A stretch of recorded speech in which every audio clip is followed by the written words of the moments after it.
ನಿಮ್ಮದೇ ಆಗಿರ್ತಕ್ಕಂಥ YouTube channel study with ಪರಶುರಾಮ್ಗೆ ಸ್ವಾಗತ ಅಂತ ಹೇಳ್ತಾ 9ನೇ ತರಗತಿ ಪ್ರಥಮ ಭಾಷೆ ಕನ್ನಡ ಸೇತುಬಂಧ ಪರೀಕ್ಷೆಯಲ್ಲಿ ಒಂದು ಪ್ರಶ್ನೆ ಪತ್ರಿಕೆಯನ್ನು ಪೋಸ್ಟ್ ಮಾಡ್ತಾ ಇದ್ದೀವಿ. ಇದನ್ನು ನೀವುಗಳು ಪೂರ್ವ ಪರೀಕ್ಷೆಗಾದರೂ ಯೂಸ್ ಮಾಡ್ಕೊಳ್ಬೋದು, ಸಾಫಲ್ಯ ಪರೀಕ್ಷೆಗಾದರೂ ಯೂಸ್ ಮಾಡ್ಕೊಳ್ಬೋದು. ಈ ಅಪೇಕ್ಷಿತ ಕಲಿಕಾ ಫಲಗಳ ಆಧಾರದ ಮೇಲೆ ಉತ್ತಮ ರೀತಿಯಾಗಿರ್ತಕ್ಕಂಥ ಪ್ರಶ್ನೆಗಳನ್ನು ನಾವೇನು ಮಾಡಿದ್ದೀವಿ, ರಚನೆಯನ್ನು ಮಾಡಿದ್ದೀವಿ.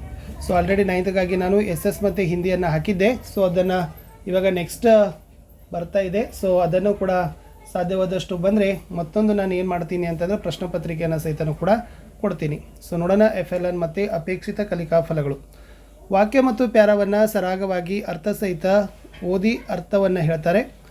ಓದಿದ ವಿಷಯವನ್ನು ಅರ್ಥೈಸಿಕೊಂಡು ಪ್ರಶ್ನೆಗೆ ಉತ್ತರವನ್ನು ಪಡ್ತಾರೆ. ಸರಳ ವಾಕ್ಯಗಳನ್ನು ಸ್ವಂತ ಬರೀತಾರೆ. ದಿನನಿತ್ಯ ಜೀವನದಲ್ಲಿ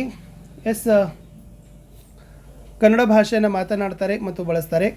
ವಿವಿಧ ಧರ್ಮ, ಲಿಂಗ, ಆಚಾರ ವಿಚಾರ ಹಾಗೂ ರೂಢಿ ಸಂಪ್ರದಾಯಗಳಿಗೆ ಸಂಬಂಧಿಸಿದ ಸಂವೇದನಾತ್ಮಕ ಸಾಮಾಜಿಕ ಅಂಶಗಳ ಕುರಿತು ತಮ್ಮ ವೈಯಕ್ತಿಕ ಅನುಭವಗಳನ್ನು ಮೌಖಿಕವಾಗಿ ಅಭಿವ್ಯಕ್ತಪಡಿಸುವ ಸಾಮರ್ಥ್ಯವನ್ನು ಬೆಳೆಸಿಕೊಳ್ತಾರೆ.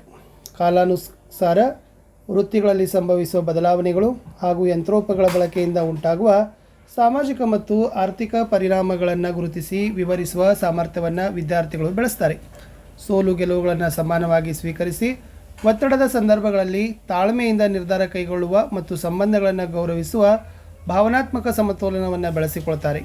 ವೈಚಾರಿಕ ಚಿಂತನೆಯನ್ನು ಮಹತ್ವವನ್ನು ಅರ್ಥೈಸಿ ನಮ್ಮ ಸಂಸ್ಕೃತಿಯ ಹಿರಿಮೆಯನ್ನು ಕಾಪಾಡಿಕೊಳ್ಳುವ ಅಗತ್ಯತೆಯನ್ನು ಗುರುತಿಸುವ ಸಾಮರ್ಥ್ಯವನ್ನು ಬೆಳೆಸ್ತಾರೆ. ಸೊ ಲಾಸ್ಟ್ ಇತ್ತು ಕತೆ, ನಾಟಕ, ನಡುಗನ್ನಡ ಸಾಹಿತ್ಯ ಪ್ರಕಾರಗಳನ್ನು ಅರ್ಥ ಮಾಡಿಕೊಂಡು ವಿಷಯಾನುಸಾರ ಸಹಜ ಚರ್ಚೆ ಮತ್ತು ಸಂವಾದಗಳಲ್ಲಿ ಪಾಲ್ಗೊಂಡು ತಮ್ಮ ಅಭಿಪ್ರಾಯವನ್ನು ವ್ಯಕ್ತಪಡಿಸುವ ಸಾಮರ್ಥ್ಯವನ್ನು ಬೆಳೆಸಿಕೊಳ್ತಾರೆ. ಒಟ್ಟು 9 ಕಲಿಕಾ ಫಲಗಳಿದ್ದಾವೆ. ಸೊ ಅದರಲ್ಲಿ 9ನೇ ಕಲಿಕಾ ಫಲಕ್ಕೆ 2 ಪ್ರಶ್ನೆಗಳಿದ್ದಾವೆ. ಸೊ ಎಲ್ಲ ಕಲಿಕಾ ಫಲಕ್ಕೂ ಒಂದೊಂದು ಪ್ರಶ್ನೆಗಳನ್ನು ನಾವೇನು ಮಾಡಿದ್ದೀವಿ ಅಂದರೆ ಕೊಟ್ಟಿರ್ತಕ್ಕಂಥದ್ದು. ಇದು ಕೇವಲ ಇದು ಒಂದಿದೆ. ಸೊ ಇಲ್ಲಿಂದ 2 ಇದ್ದಾವೆ. So totally 10 ಪ್ರಶ್ನೆಗಳಿದ್ದಾವೆ. ಸೊ ಉತ್ತಮ ಗುಣಮಟ್ಟದ ಪ್ರಶ್ನೆಗಳನ್ನೇ ಕೊಟ್ಟಿದ್ದೀವಿ. ಪ್ರಶ್ನೆ 1, ಕೆಳಗಿನ ಗದ್ಯಭಾಗ ಓದಿ ಅದರ ಅರ್ಥವನ್ನು ಮಿತಗೊಳಿಸಿ ಬರೆಯಿರಿ ಅಂತ ಕೊಟ್ಟಿದ್ದಾರೆ. ಸೊ ಏನು ಕೊಟ್ಟಿದ್ರು ಗದ್ಯಭಾಗ? ಕಾಡುಗಳು ನಮಗೆ ಶುದ್ಧ ಗಾಳಿಯನ್ನು ಒದಗಿಸ್ತವೆ. ಕಾಡುಗಳು ಮಳೆ ಬೀಳಲು ಸಹಾಯ ಮಾಡ್ತವೆ. ಅನೇಕ ಪಕ್ಷಿಗಳಿಗೆ ಕಾಡು ವಾಸಸ್ಥಾನವಾಗಿದೆ. ಕಾಡುಗಳಿಂದ ಮರ, ಔಷಧೀಯ ಸಸ್ಯಗಳು, ಇತರೆ ಸಂಪನ್ಮೂಲಗಳು ದೊರೆಯುತ್ತವೆ. ಪರಿಸರದ ಸಮತೋಲನವನ್ನು ಕಾಪಾಡ್ತವೆ. ಇದನ್ನು ಮಿತಗೊಳಿಸಿ ಬರೆದಾಗ, ಅದನ್ನು ಸಂಕ್ಷಿಪ್ತೀಕರಣ ಮಾಡಿದಾಗ, ಕಾಡುಗಳು ಪ್ರಕೃತಿಯ ಅಮೂಲ್ಯ ಸಂಪತ್ತು, ಜೀವ ಜಗತ್ತಿನ ಉಳಿವಿಗೆ ಅತ್ಯಂತ ಅಗತ್ಯವಾಗಿದೆ. ಆದ್ದರಿಂದ ಕಾಡುಗಳನ್ನು ಸಂರಕ್ಷಿಸಿ ಬೆಳೆಸೋದು ಪ್ರತಿಯೊಬ್ಬರ ಕರ್ತವ್ಯವಾಗಿದೆ ಅನ್ನೋದನ್ನು ಅರ್ಥವನ್ನು ಬರೀತಕ್ಕಂಥದ್ದು ಅಪೇಕ್ಷೆ ಮಾಡಿತ್ತು. 2ನೇ ಪ್ರಶ್ನೆ, 2 ಸಾಲುಗಳಿದ್ದಾವೆ. ಅದನ್ನು ಓದಿ ಕೊಟ್ಟಿರ್ತಕ್ಕಂಥ ಪ್ರಶ್ನೆಗೆ ಉತ್ತರ ಕೊಡಿ. ವಿದ್ಯೆ ಮನುಷ್ಯನ ಜೀವನವನ್ನು ಬೆಳಗಿಸುವ ಅಮೂಲ್ಯ ಸಂಪತ್ತಾಗಿದೆ. ವಿದ್ಯೆಯಿಂದ ಜ್ಞಾನ, ಸಂಸ್ಕಾರ ಮತ್ತು ಉತ್ತಮ ಭವಿಷ್ಯವನ್ನು ಪಡಿಬಹುದು. ಪ್ರಶ್ನೆ ಇತ್ತು, ವಿದ್ಯೆಯಿಂದ ನಮಗೆ ಏನು ದೊರೆಯುತ್ತದೆ? ಸೊ ದ ಆನ್ಸರ್ ಈಸ್, ವಿದ್ಯೆಯಿಂದ ನಮಗೆ ಜ್ಞಾನ, ಸಂಸ್ಕಾರ ಮತ್ತು ಉತ್ತಮ ಭವಿಷ್ಯ ದೊರೆಯುತ್ತದೆ ಅಂತಕ್ಕದ್ದನ್ನು ಬರಿಬೋದು. ಪ್ರಶ್ನೆ 3, ಗಾದೆ ಮಾತನ್ನು ವಿಸ್ತರಿಸಿ ಬರೆಯಿರಿ. ಮನಸ್ಸಿದ್ದರೆ ಮಾರ್ಗ. ಯಾವುದೇ ಕೆಲಸವನ್ನು ಮಾಡುವ ದೃಢ ಮನಸ್ಸು ಮತ್ತು ಇಚ್ಛಾಶಕ್ತಿ ಇದ್ದರೆ ಅದನ್ನು ಸಾಧಿಸಲು ದಾರಿ ಅಥವಾ ಉಪಾಯ ಸಿಗುತ್ತದೆ. ಮನಸ್ಸಿನಲ್ಲಿ ದೃಢ ಸಂಕಲ್ಪ ಇದ್ದರೆ ಯಾವುದೇ ಕೆಲಸ ಅಸಾಧ್ಯವಲ್ಲ. ಪ್ರಯತ್ನ ಮಾಡುವವರಿಗೆ ಯಶಸ್ಸಿನ ಮಾರ್ಗ ಖಂಡಿತವಾಗಿ ದೊರೆಯುತ್ತದೆ. ಪ್ರಶ್ನೆ 4, ನುಡಿಗಟ್ಟಿನ ಅರ್ಥ ಬರೀರಿ. ಸ್ವಂತ ವಾಕ್ಯದಲ್ಲಿ ಬಳಸಿ. ಕೈ ಕಟ್ಟಿ ಕುಳಿತುಕೊಳ್ಳು. ಇದರ ಅರ್ಥ ನೋಡಿದರೆ ಏನೂ ಮಾಡದೆ ಸುಮ್ಮನೆ ಇರೋದು. ಸೊ ಏನು ಹೇಳ್ತದಂದರೆ, ಸಮಸ್ಯೆ ಬಂದಾಗ ಕೈಕಟ್ಟಿ ಕುಳಿತುಕೊಳ್ಳದೆ ಅದನ್ನು ಪರಿಹರಿಸಲು ಪ್ರಯತ್ನ ಮಾಡಬೇಕು. 2ನೇ ಒಂದು ನುಡಿಗಟ್ಟು, ಕಣ್ಣಿಗೆ ಮಣ್ಣು ಎರಚು ಅಂದರೆ ಮೋಸ ಮಾಡು ಅಂತ ಇದೆ.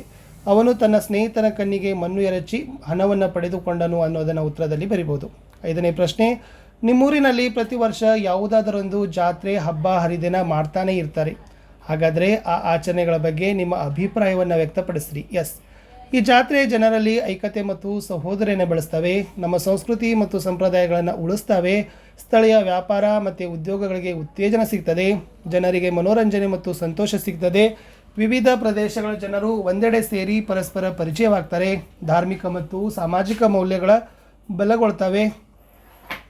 ಕಲೆ, ಸಾಹಿತ್ಯ ಮತ್ತು ಜನಪದ ಸಂಸ್ಕೃತಿಗೆ ಪ್ರೋತ್ಸಾಹ ಸಿಗ್ತದೆ. ಗ್ರಾಮ ಮತ್ತು ಪಟ್ಟಣಗಳ ಅಭಿವೃದ್ಧಿಗೆ ಸಹಕಾರಿ ಆಗ್ತದೆ. ಪ್ರಶ್ನೆ 6, ಪ್ರಸ್ತುತ ನಮ್ಮ ಸಮಾಜದಲ್ಲಿನ ವೃತ್ತಿಗಳ ಬದಲಾವಣೆಯ ಪರಿಣಾಮಗಳನ್ನು ತಿಳಿಸಿ ಅಂತ ಕೇಳಿದ್ದಾರೆ. ಇವು ಹೊಸ ಉದ್ಯೋಗಾವಕಾಶವನ್ನು ಸೃಷ್ಟಿ ಮಾಡ್ತವೆ. ತಂತ್ರಜ್ಞಾನದ ಬಳಕೆಯನ್ನು ಹೆಚ್ಚು ಮಾಡ್ತವೆ. ಜನರ ಜೀವನ ಮಟ್ಟವನ್ನು ಸುಧಾರಿಸ್ತವೆ. ಸಾಂಪ್ರದಾಯಿಕ ವೃತ್ತಿಗಳ ಮಹತ್ವವನ್ನು ಕೆಲವು ಕಡೆ ಕಡಿಮೆಯಾಗಿದೆ. ಕೌಶಲ್ಯ ಮತ್ತು ಶಿಕ್ಷಣದ ಅಗತ್ಯತೆ ಹೆಚ್ಚಾಗಿದೆ. ಉದ್ಯೋಗ ಕ್ಷೇತ್ರದಲ್ಲಿ ಸ್ಪರ್ಧೆ ಹೆಚ್ಚಾಗಿದೆ.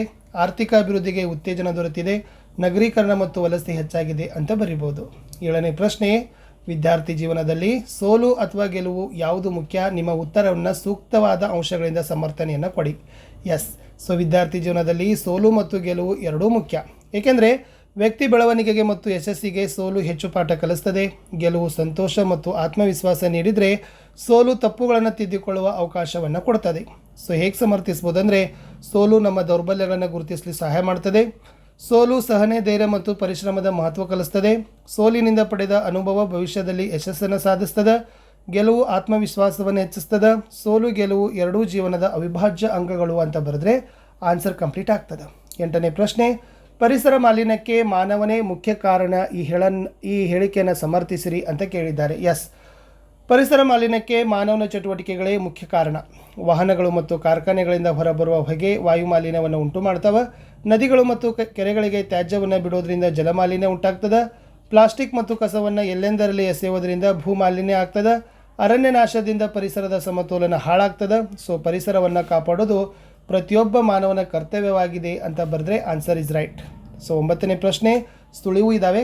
ಈ ಸುಳಿವು ಆಧರಿಸಿ ನೀತಿ ಪ್ರಧಾನವಾದ ಕಥೆಯನ್ನು ರಚಿಸಿ ಶೀರ್ಷಿಕೆಯನ್ನು ಕೊಡಬೇಕು, ಟೈಟಲ್ ಕೊಡಬೇಕು. ಸುಳಿವು: ಚಿನ್ನದ ಮೊಟ್ಟೆ, ರೈತ, ಇಡುವ ಹೆಂಗೆ, ಪ್ರತಿದಿನ ಒಂದು ಚಿನ್ನದ ಮೊಟ್ಟೆ, ಹೆಚ್ಚು ಹಣದ ಆಸೆ, ಹೆಂಗೆ, ಕೊಂದ, ಏನೂ ಸಿಗಲಿಲ್ಲ, ಪಶ್ಚಾತ್ತಾಪ. ಶೀರ್ಷಿಕೆ ಚಿನ್ನದ ಮೊಟ್ಟೆ ಹೆಂಗೆ ಅಂತ ಇದೆ. ಸೊ ಕತೆ ಇತ್ತು, ಒಬ್ಬ ರೈತನ ಬಳಿ ಚಿನ್ನದ ಮೊಟ್ಟೆ ಇಡುವ ಒಂದು ಹೆಂಗೆ ಇತ್ತು, ಅಂದರೆ ಕೋಳಿ ಅಂತ ತಿಳ್ಕೊಡ್ರಿ. ಅದು ಪ್ರತಿದಿನ ಒಂದು ಚಿನ್ನದ ಮೊಟ್ಟೆಯನ್ನು ಇಡುತ್ತಿತ್ತು. ರೈತನು ಅದನ್ನು ಮಾರಾಟ ಮಾಡಿ ಹಣ ಸಂಪಾದಿಸುತ್ತಿದ್ದ. ಆದರೆ ಅವನಿಗೆ ಇನ್ನೂ ಹೆಚ್ಚು ಹಣದ ಆಸೆ ಇತ್ತು. ಸೊ ಕೋಳಿ ಮೊಟ್ಟೆಯೊಳಗೆ ಇರುವ ಎಲ್ಲ ಚಿನ್ನದ ಮೊಟ್ಟೆಗಳು ಇವೆ ಎಂದುಕೊಂಡು ಕೊಂದ. ಆದರೆ ಹೊಟ್ಟೆಯಲ್ಲಿ ಏನೂ ಇರಲಿಲ್ಲ. ರೈತ ತನ್ನ ತಪ್ಪನ್ನು ಅರಿತು ಪಶ್ಚಾತ್ತಾಪ ಪಟ್ಟ. ಸೊ ಇದರ ನೀತಿ ಅತಿಯಾದ ಆಸೆ ಕೇಡಿಗೆ ಕಾರಣ ಅಂತ ಬರೆದ್ರೆ ಸೊ ಇದರದ್ದು ಆನ್ಸರ್ ಕಂಪ್ಲೀಟ್ ಆಗ್ತದೆ. ಲಾಸ್ಟ್ ಪ್ರಶ್ನೆ ಕೊಟ್ಟಿತ್ತು, ಕೆಳಗಿನ ಪದ್ಯಭಾಗ ಆಧರಿಸಿ ಅಡಕವಾಗಿರುವ ಮೌಲ್ಯಾಧಾರಿತ ಸಾರಾಂಶವನ್ನು ಬರೀಬೇಕು. ಸೊ ಪದ್ಯದ ಸಾಲುಗಳು: ಹೀನ ಕೃತ್ಯಗಳ ಮಾಡುತ್ತಾ ನದಿಯಲ್ಲಿ ಸ್ನಾನವ ಮಾಡಿದರೇನು ಫಲ, ಶ್ರೀನಿಧಿ ಪುರಂದರ ವಿಠಲನ ನೆನೆಯದೆ ಮೌನವ ಮಾಡಿದರೇನು ಫಲ. ಸೊ ದ ಆನ್ಸರ್ ಈಸ್, ಮಾನವ ತನ್ನ ಕೆಟ್ಟ ಗುಣಗಳನ್ನು ಬಿಡದೆ ತನ್ನ ಪಾಪದ ಪ್ರಾಯಶ್ಚಿತ್ತಕ್ಕಾಗಿ ಪವಿತ್ರವಾದ ಗಂಗಾ ನದಿಯಲ್ಲಿ ಸ್ನಾನ ಮಾಡಿದರೂ ಅದರಿಂದ ಏನೂ ಪ್ರಯೋಜನವಿಲ್ಲ. ನಾವು ನಮ್ಮ ಇಷ್ಟ ದೇವರನ್ನು ಸದಾಮನದಲ್ಲಿ ನೆನೆಯದೆ ಪ್ರಾರ್ಥಿಸದೆ ಮೌನವ ಮಾಡಿದರೆ ಪ್ರಯೋಜನವೇನು ಎಂದು ಪುರಂದರದಾಸರು ಪ್ರಶ್ನಿಸಿದ್ದಾರೆ ಅಂತ ಬರೆದ್ರೆ ಆನ್ಸರ್ ಕಂಪ್ಲೀಟ್ ಆಗ್ತದೆ. ಇಷ್ಟಿತ್ತು ಈ ವಿಡಿಯೋದಲ್ಲಿ ಅಂತ ಹೇಳ್ತಾ ವಿಡಿಯೋವನ್ನು ವಾಚ್ ಮಾಡಿದ್ದಕ್ಕೆ ಧನ್ಯವಾದಗಳು. ಸೊ ನಾನು ಸಿಗ್ತೀನಿ ಹೊಸ ವಿಡಿಯೋದಲ್ಲಿ. ಸೊ ಎಲ್ಲ ವಿಡಿಯೋಗಳಿದ್ದಾವೆ. ಸೊ ಕನ್ನಡ ಆಗಿರ್ಬೋದು, SS ಆಗಿರ್ಬೋದು, ಆಮೇಲೆ ಹಿಂದಿ. ಸೊ ಬೇಗನೆ ಸೈನ್ಸು, ಇಂಗ್ಲೀಷು ಮತ್ತು ಮ್ಯಾಥ್ಸ್ಗಳನ್ನು ಕೂಡ ಹಾಕಲಿಕ್ಕೆ ಪ್ರಯತ್ನವನ್ನು ಪಡ್ತೀನಿ. ಹೆಚ್ಚು ಜನರಿಗೆ ಶೇರ್ ಮಾಡಿ. ನಿಮ್ಮ ಪಾಠದ ಪ್ರಶ್ನೋತ್ತರಗಳನ್ನು, ನೋಟ್ಸ್ಗಳ ವಿಡಿಯೋಗಳು ಸಹಿತ ಬೇಗನೆ ಲೈನಪ್ ಮಾಡ್ತೀವಿ ಅಂತ ಹೇಳ್ತಾ ಇಲ್ಲಿಯವರೆಗೆ ವಿಡಿಯೋನ ವೀಕ್ಷಿಸಿದ್ದಕ್ಕಾಗಿ ಧನ್ಯವಾದಗಳು.